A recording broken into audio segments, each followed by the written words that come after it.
I'm willing to, see, Abraham sacrifices a life to his vow.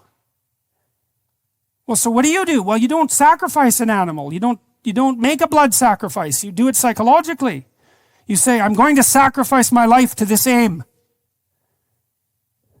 That's what you do if you're serious. What do I do next? Well, I'm going to sacrifice my life to this aim. What is it that I should do that's worth sacrificing my life to? That's a serious question.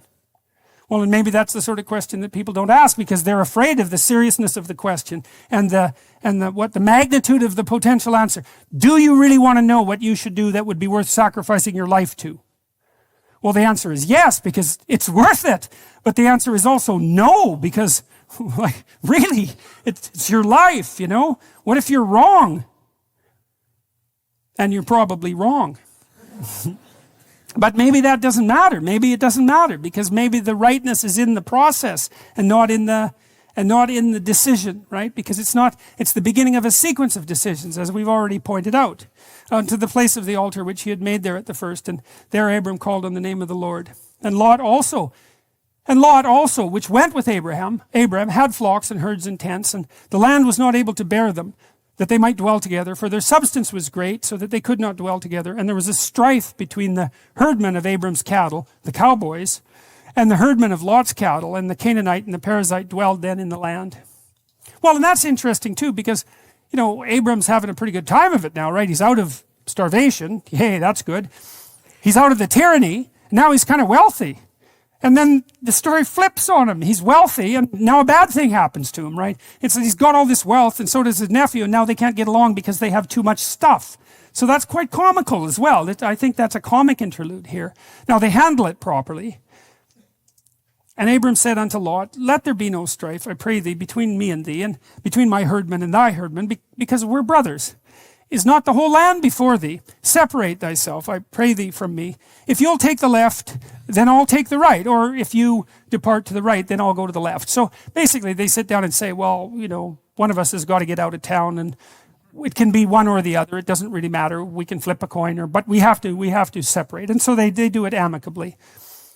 And Lot lifted up his eyes and looked at all of the plain of Jordan, that it was well watered everywhere. So that's an intimation of Eden, right? Because you remember, Eden means well watered place. Before the Lord destroyed Sodom and Gomorrah, even as the garden of the Lord, like the land of Egypt, as thou comest unto Zoar. So interesting, you get foreshadowing here again, right? So Lot and Abram are making the decision about where to go, and Lot looks out and sees a reasonable place, but then this warning comes up that there's a city out there, there's a place out there where things are not going to go well. Things are being done badly, and things are not going to go well. Then Lot chose him all the plain of Jordan, and Lot journeyed east, and they separated themselves, the one from the other. Abram dwelled in the land of Canaan, and Lot dwelled in the cities of the plain, and pitched his tent towards Sodom. But the men of Sodom were wicked, and sinners before the Lord exceedingly. Now the word sin, I've mentioned this to you before, I think. It's an interesting word. It's the derivation of an archery term, in my understanding of its derivation. The Greek word was hamartia, and hamartia is an archery term which means to miss the bullseye. And you think it's worth thinking about that metaphorically, because you got to think about all the ways that you could miss the bullseye, right? You could close your eyes. That's very common. You could just not lift up the damn bow and arrow to begin with. You could face the wrong way. You could be unskilled in your aim.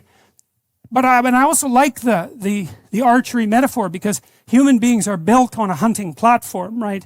And we always aim at things. We're ballistic creatures on a trajectory always. And we're always aiming at something. We're always aiming at the mark, and which is of course what you do when you hunt, right? Because you have to hit the mark precisely. And that's what we're like. And so, but we're like that psychologically. We have to aim at something and then move towards it. And so to sin is to miss the mark, is to miss the bullseye, to fail to take aim, to aim badly, to aim carelessly, or to not aim at all. And that says, well, that's like a sin of omission. That's to not do. And then to be wicked is to aim at what you know you shouldn't aim at.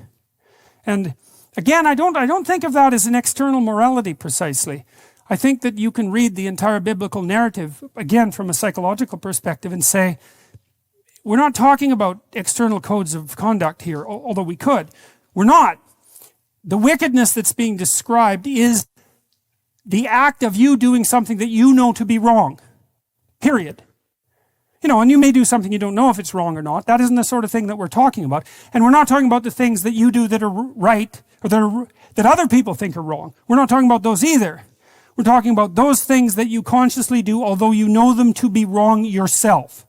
And that's the things that seem to get people into the most trouble in these stories. And I believe that to be the case. I think that's very accurate psychologically. It's amazing because I see this all the time. If you do something wrong and it's because you're ignorant, you don't know better, it doesn't go well for you. That's the case. But if you do something wrong and you know it's wrong, the punishment is manifold. And I think the reason for that is because that makes you Cain. It means you betray your own ideal, right? If you just don't know, well, you haven't betrayed your ideal. You're just not together. Maybe you're even willfully blind. But if you do something you know to be wrong, then you've betrayed your own ideal. And that lands you. Cain says to God, once Cain destroys Abel, he says, I cannot bear my punishment. And the Lord said unto Abram, after that Lot was separated from him, lift up now thine eyes. Look upward. And look from the place where thou art, northward and southward and eastward and westward. For all the land which thou seest, to thee I will give it, and to thy seed forever. And I will make thy seed as the dust of the earth, so that if a man can number the dust of the earth, then shall all thy seed be numbered. Arise, walk through the land in the length of it and the breadth of it, for I will give it unto thee.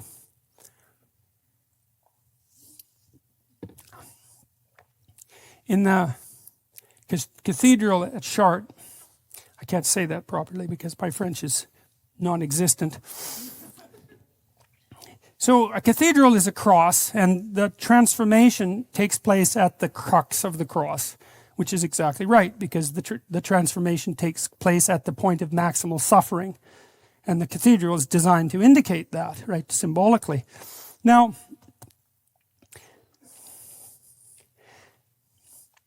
what happens in a religious ceremony is also a journey, and it's a journey in some sense to the holy city. And then that's also played out in the idea of pilgrimage, right? Because you go to the holy city. Actually, you go to Jerusalem or wherever it is that you think the holy city is. You go there, and that takes you out of your country and away from your kin and away from your family into the strange land. And as you make the journey, you transform. And when you come back, you're not the same. That's the Hobbit, right? That's the story of the Hobbit. But let's say you can't afford to go on a pilgrimage. So you go to the cathedral at Chartres, and there's a huge maze on the ground. And it's the world, north, west, south, and east, just as God describes here. So it's laid out. And you enter the maze at one side, and in the middle is a stone pattern that looks like a flower. And it's the place where being wells forth, and it's at the center of the cathedral. And what that means is that if you accept your suffering, then you move to the place where the spirit of being wells forth. That's what that means. And so you enter the maze and you walk, and it's divided into quadrants. And you walk one quadrant completely, and then the maze pathway takes you into the next quadrant, and you walk that completely, and then it takes you to the third one and the fourth one. And then when you walk the maze completely, everywhere, when you've gone everywhere in the world, north, south, east, and west, when you've traversed the territory completely, then you come to the center, and then it's yours. And that's what this is. So I've noticed when I've been renovating houses, I like to do that. I paid a lot of attention to the psychological process of house renovation. Because I learned from Jung that Jung said this is something, man. He said, because he was talking about the stages of integration, psychological integration, and he looked beyond Piaget, I would say. Although Piaget looked very far, he said, here's a conjunction. You have to get your rationality and your emotion together. That's a male-female conjunction, symbolically speaking. Male rationality, female emotionality. You want to bring those together so that they're oriented in the same direction. Your emotions and your rationality serve the same purpose. So then you're unified in mind and spirit, let's say. But that's not good enough. Once you've got that together, then you have a body, and then that's a male-female conjunction again, a divine conjunction. The recreation of Adam before his division into female and male, and the reconstruction of the androgynous Christ, all those ideas are linked together. So now you have your emotion and your rationality moving in the same direction, but you're not acting it out. So now you have to unite that abstract part of you with your body and start acting out what you think and feel. And that's the next conjunction, but it's not the last one. The last conjunction is when you realize that there's no distinction between you and your experience. They're the same thing. And so then when you put together your house, you're putting together yourself. So I've noticed when I've lived in places, rented or owned, didn't matter, that if there was a part of the place that I hadn't attended to, whatever that might mean, it might meant cleaned, it might have meant fixed, but it certainly meant at least thoroughly investigated. Then that was chaos. It was like the desert, that part. That's a way of thinking about it. It wasn't mine. Even if I owned it, it wasn't mine. I had to interact with it before it became mine.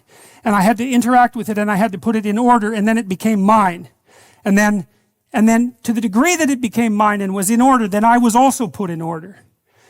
Now you know that because you go into places that make you uncomfortable. And maybe it's your own house. It's highly probable.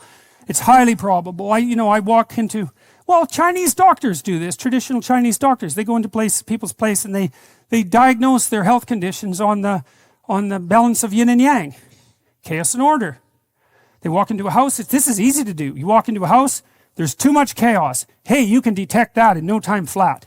Everything is out of order and chaotic. You don't even want to be there. You certainly don't want to open the refrigerator. That's for sure. And there are things that should have been done years ago everywhere. And every one of those things is a fight that hasn't happened and something that's been avoided. And you can't even walk in there and maintain your health. As soon as you walk in there, you're sicker than you were when you were outside.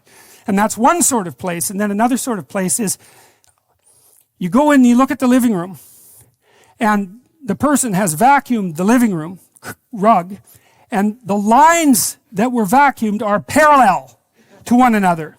And the furniture is covered with plastic.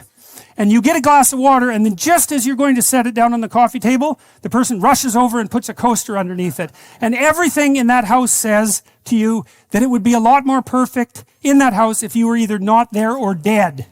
And that's the message that the whole house is blasting at you. And if you happen to live there, then you're going to be sick.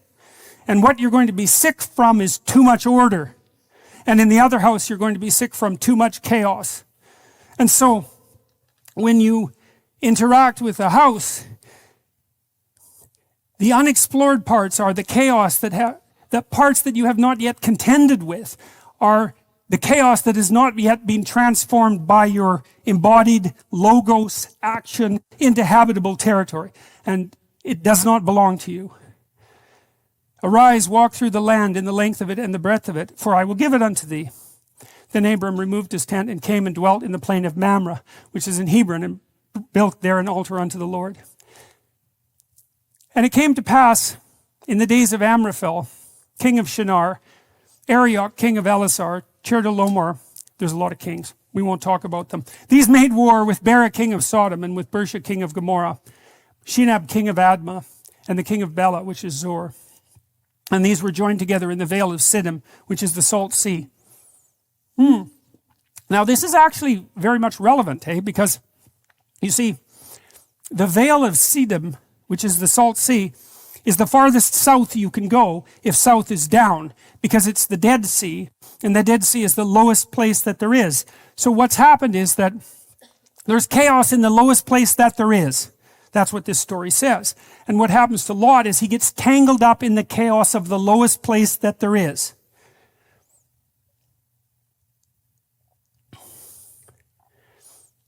And in the 14th year came Chedorlaomer and the kings that were with him, and smote the Rephaims and Ashtaroth, Karnaim, and the Zuzims and Ham, and the Emmons and Shavah, Kiriathaim, and the Horites in their Mount Seir unto Elparan, which is by the wilderness. And they returned and came to En Mishpat, which is Kadesh, and smote all the country of the Amalekites, and the Amorites that dwelt in Hazazontamar, there we go, perhaps. And there went out the king of Sodom, and the king of Gomorrah, and the king of Admah, and the king of Zeboam, and the king of Bela, the same as Zor. And they joined battle with them in the vale of Siddim. So this is absolute chaos and mayhem in the lowest place. It's hell, essentially. With Chedorlaomer, the king of Elam, and with Tidal, king of nations, and Amraphel, king of Shinar, and Arioch, king of Elazar, 4 kings with 5. And the vale of Siddim was full of slime pits. Low and hell-like with war isn't enough. They had to throw the slime pits in there. Apparently, around the Dead Sea, there are pits of bitumen, like the tar pits near LA, and so this seems to actually be historically accurate. And the kings of Sodom and Gomorrah fled and fell there, and they that remained fled to the mountain. And they took their goods, and they took all the goods of Sodom and Gomorrah and all their victuals and went their way. And they took Lot, Abram's brother's son, who dwelt in Sodom, and his goods, and departed. So Abram has a family member who falls into the lowest place. And there came one that had escaped and told Abram the Hebrew, for he dwelt in the plain of Mamre the Amorite, brother of Eshcol, and brother of Aner, and these were confederate with Abram. And when Abram heard that his brother was taken captive, he armed his trained servants, born in his own house, 318, and pursued them unto Dan. Well, so now we also know that Abram's a pretty brave guy, right? He gets word that this horrible war has broken out in the worst of all possible places, and that his nephew is involved. And the first thing he does is, mount up his posse and get the hell in there and rescue his nephew. So Abraham's whatever goodness is from the Old Testament perspective, it isn't harmlessness, right? It isn't emasculation and castration. It's not that. It's not weakness. It's not the inability to fight. None of that is associated with virtue. It's the sort of strength that enables someone to mount an armed team of 300 people when he finds out that his nephew is being kidnapped in a terrible war, and to get the hell out there and take him back. And so that's a call to it's a call to power, that not a kind of peaceful meekness. That's funny too, because there's a line in the New Testament, the meek shall inherit the earth. I got to look at my phone for a sec here, because I don't know what time it is. There's a line in the New Testament that says, and it's in the Sermon on the Mount, says the meek shall inherit the earth. And that line always bothered me. I thought, no way, that's not right. Meek can't be the right word. So when I was doing the story of Noah and talking about the Sermon on the Mount, I spent a bunch of time looking at commentaries on that line, looking at the roots, the Greek roots and the Hebrew roots, and trying to figure out what that meant. And meek does not mean meek. That's wrong. Here's what it means. Those who have weapons and know how to use them, but still keep them sheathed, will inherit the earth. Jesus. That's a lot different, man. It's a lot better, right? Because the way it's normally interpreted is, if you're so weak that you're harmless, then things will go well for you. It's like, no, that's not right. That can't be right. It doesn't fit with the narrative. It certainly doesn't fit with this narrative. And he divided himself against them, he and his servants, by night, and smote them, and pursued them unto Hobah, which is on the left side of Damascus. And he brought back all the goods, and his brother Lot, and his goods, and the women also, and the people. Good work, Abraham. And the kings of Sodom went out to meet him after his return at the slaughter of Chedorlaomer, and of the kings that there were there with him at the valley of Shavah, which is the king's dale. And Melchizedek, king of Salem, brought forth bread and wine. And he was the priest of the Most High God. And he blessed him and said, Blessed be Abram of the Most High God, possessor of heaven and earth. And blessed be the Most High God, which hath delivered thine enemies into thine hand. And he gave him tithes of all. And the king of Sodom said to Abraham, Give me the persons and take thy goods to thyself. That were the goods that Abram rescued, right, of the kings. And Abram said to the king of Sodom, I have lifted up mine hand unto the Lord. What does that mean? It means I've made a vow. That's what it means. That's what that phrase means. I've made a vow to God, the possessor of heaven and earth, that I will not take anything from a thread, even to a shoelace. I won't take anything that's yours, lest you should say, I've made Abram rich. I'll take only that which my young men have eaten, and the portion of men that went with me, and Aner, Eshcol, and Mamre, let them take their portion. And so Abraham decides here, he's made this immense sacrifice and done this incredibly brave act and rescued his nephew and rescued the king's goods, and they offer him a reward. And he says, I'm not going to take the reward. And the reason for that is that he doesn't want to contaminate the ethical purity of his actions. He doesn't want to be paid.